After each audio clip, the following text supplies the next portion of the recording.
Pai do Senhor, irmão. Estamos aqui mais uma vez para tentar fazer mais um vídeo. E dessa vez eu gostaria de falar o tema ovelha. Vamos ler o versículo em Gênesis 4:4. E Abel também, 4:2. E teve mais o seu irmão Abel. E Abel foi pastor de ovelhas. E Caim, lavrador da terra. 4:4. E Abel também trouxe dos primogênitos das suas ovelhas e da sua gordura. E atentou o Senhor para Abel e para a sua oferta. Eu queria falar sobre a ovelha, né? O tema ovelha, né? E a gente vê que inicialmente aqui em Gênesis a gente percebe que esse tema ovelha, né? Que Abel foi pastor de ovelhas e Abel trouxe das primícias, né? Da oferta das suas ovelhas, a sua gordura levou para o Senhor. E a gente percebe que a partir daí começa, né? A Bíblia começa a destacar a expressão ovelha. E vai prosseguindo, né? Possivelmente na arca, né? Na arca de Noé. Noé colocou ali um casal de ovelhas, tal, né? E lá em Gênesis ainda, nós vamos ver que no hebraico, a expressão ovelha, o fonema é tisson, né? No hebraico, que significa cabra, rebanho, né? Ovelha, cabra, rebanho, certo? No hebraico é tisson,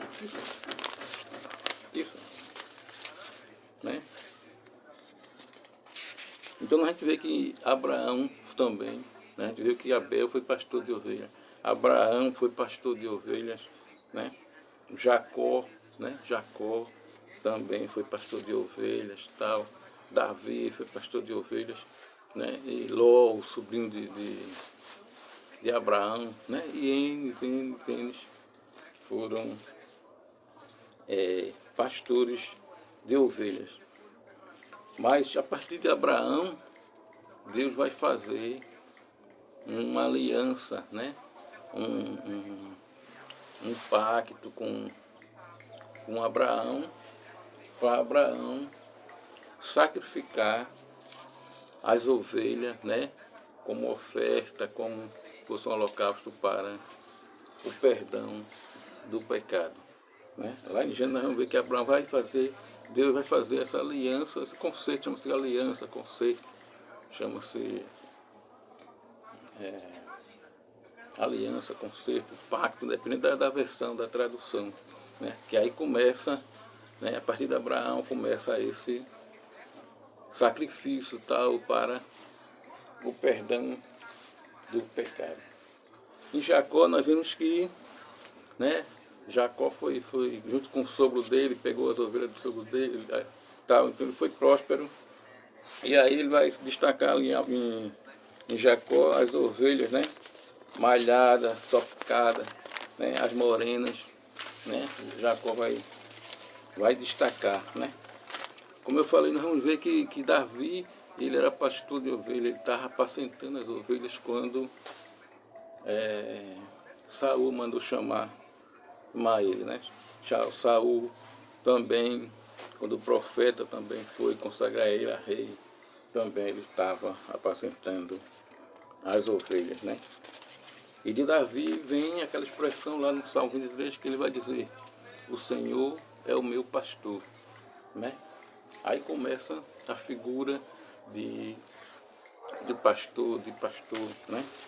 E a gente vê aqui que, voltando um pouco para Gênesis, tem aqui Gênesis 38:13. Tosquiava as ovelhas, aqui número 31, 32, 665 mil ovelhas, né? Teve um número né? Muitas vezes eles trouxeram um número muito grande de ovelhas para a congregação, para ser consagrado, para entregar ao sacerdote, né? A gente começar a ver os números das ovelhas, né? Em dados momentos foi o número aqui em Gênesis 30, 39, e as ovelhas davam cria listrada, salpicada e malhada, né? Tanto a gente vê que as ovelhas eram listradas, salpicadas e malhadas, como também era ovelha gorda, magra, dependendo da situação, né? Então, cria-se essa figura, né? Que o Senhor é meu pastor e nada me faltará, né? Em Ezequiel 34, Ezequiel, a gente vai ver muito isso, Deus falando que ele é o pastor, que as ovelhas, é aquela comparação das ovelhas com o povo dele, com os servos dele, o próprio Deus. Nós vimos que Davi disse, né? O Senhor é meu pastor, não será. Mas o próprio Deus lá em Ezequias, em Jeremias, né? Em Jeremias 23:1, ele diz, ai dos pastores, né? Que dispensam as ovelhas do meu pasto, diz o Senhor. Então, o próprio Deus, além de Davi, ele mesmo faz também essa comparação de ovelhas, né, com o servo dele, aquele que serve ao Senhor, que serve ao Senhor, né? Então, no Antigo Testamento, de forma geral, no Antigo Testamento, de forma geral, está a maioria dos profetas, dos patriarcas, eles vão, né, vai existir. Na maioria dos livros vai falar de ovelha, porque aquilo era a cultura, né? A maioria da cultura deles ali era, ainda hoje é, dizem que ainda hoje é da mesma forma. Lá em Israel, muitos ainda criam ovelhas, tal, né? Aqui a gente vê muita expressão tosquiavam, eles tosquiavam, tal. Criar para comer, para vender e fazer voto. Uma aliança, né? Nós vimos que Abraão, em determinado momento, Abraão, quando foi fazer uma aliança com o imperador Abimeleque, então ele pegava as ovelhas, fazia um sacrifício, investia também isso, né? Quando ia fazer um pacto, uma aliança com alguém, uma promessa aí, pegava aquela ovelha e fazia um sacrifício. Vale destacar que para o holocausto era determinado que fosse uma ovelha macho, sem mácula, sem defeito e tal. Então vai investir todas essas recomendações. E agora partimos para o Novo Testamento, né? No Novo Testamento nós vamos observar algo importante com relação à ovelha. O que é que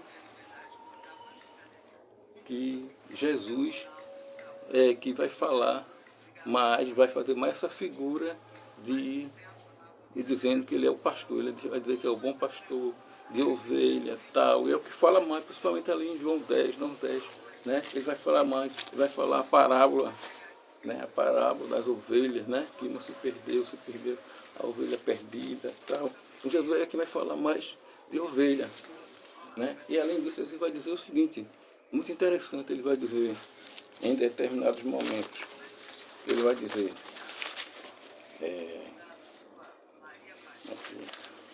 ele vai dizer que veio para as ovelhas perdidas da casa de Israel, né? Tanto ele vai dizer que veio para as ovelhas perdidas da casa de Israel, quando ele envia também os 70, ele vai dizer que ide as ovelhas perdidas da casa de Israel. Ele manda os seus discípulos pregar as ovelhas perdidas da casa de Israel. Então, dois momentos. Uma, ele deu vinho para as ovelhas perdidas da casa de Israel. E outra, ele manda os discípulos ide pregar as ovelhas perdidas da casa de Israel, né? Nós vemos ali em João 10, né? A porta do aprisco das ovelhas, ou seja, ali no templo existia, né? A porta das ovelhas, onde as ovelhas eram entregues ao sacerdote, tal, né? Como também, uma coisa muito interessante também que a gente observa nessa questão das ovelhas, que lá em João 2, que Jesus, quando vê o pessoal vendendo as ovelhas, tal, e etc., ele vai e derruba as barracas dos cambistas, dos vendedores dele, que estavam vendendo ali, né? E ali já era uma sombra, porque Jesus, a bem da verdade, Jesus, conforme diz aqui, diz aqui em Isaías 53, né? Isaías 53, 7, né? Diz que Jesus foi como uma ovelha muda. Então aquele sacrifício de Jesus ali na cruz, ele é considerado como uma ovelha, né? Em Atos 8:32, como uma ovelha muda, né? Ou seja, a mesma expressão descrita tanto em Isaías 53, 7, né? Como Atos 8:32, né? Como ovelha muda e como ovelha mudo, no caso aqui vai dizer. Então Jesus, ele também figura uma ovelha, né? Vai ali o sacrifício daquele sangue que ele derramou, é justamente para substituir toda aquela aliança que foi feita com Abraão, né? As promessas, toda uma promessa desse profeta, né? Do Antigo Testamento, que haveria o cumprimento dessa promessa, que Jesus viria para ser o sacrifício, né? Ele né? E na verdade é muito dito na linha Apocalipse. Você começar a ler Apocalipse 5, você vai ver constante a expressão cordeiro, mas usado mais a expressão cordeiro de Deus, né? João vai dizer, eis o cordeiro de Deus que tira o pecado do mundo. Mas Jesus, na verdade, como eu disse aqui, em Atos 8:2, ele é a ovelha muda, né? Como a ovelha muda, né? Então ele foi ali para ser sacrificado, substituir as ovelhas, né? Então não precisa mais de sacrifício de ovelha, porque Jesus é o sacrifício vivo, né? E Jesus é o pastor, né? das ovelhas, né? E ele vai dizer aqui em Mateus 25:2, que ele vai voltar, né? Ele vai voltar, e quando ele voltar, ele vai separar as ovelhas para a direita e os bodes para a esquerda. Uma coisa muito interessante que eu observei com relação a essa questão de ovelha é o seguinte, que quando Jesus ressuscita, que ele vem para Pedro, ele vai dizer a Pedro 3 vezes: Pedro, apacenta as minhas ovelhas, apacenta as minhas ovelhas, apacenta as minhas ovelhas, né? Apacenta as minhas ovelhas. Quer dizer, a preocupação de Jesus para com Pedro, né? Era de Pedro, apacenta as minhas ovelhas. Apacenta, quer dizer, a bem da verdade, aquela expressão que Davi diz: o Senhor é meu pastor e nada me faltará, né? Mas as ovelhas de Jesus é para Pedro apacentar, mas Davi diz: apacenta as minhas ovelhas. Amém, amém. Eu parei aqui e resolvi fazer logo esse vídeo, porque se eu fosse falar tudo que está descrito sobre a ovelha, eu ia ficar aqui, o vídeo ia ficar muito longo. Então mas o que a gente pode destacar é isso, que Jesus é o bom pastor, é o bispo supremo das ovelhas, das almas, né? E que quando ele ressuscita, uma das primeiras coisas que ele diz a Pedro, apacenta minhas ovelhas. De 3 vezes a Pedro, apacenta minhas ovelhas. Quer dizer, a preocupação número 1 de Jesus era com as ovelhas. E também ele vai dizer lá, Jesus era o que mais falava de ovelha, de forma figurativa. E ele mesmo vai dizer: eu sou o bom pastor. Amém, amém e amém.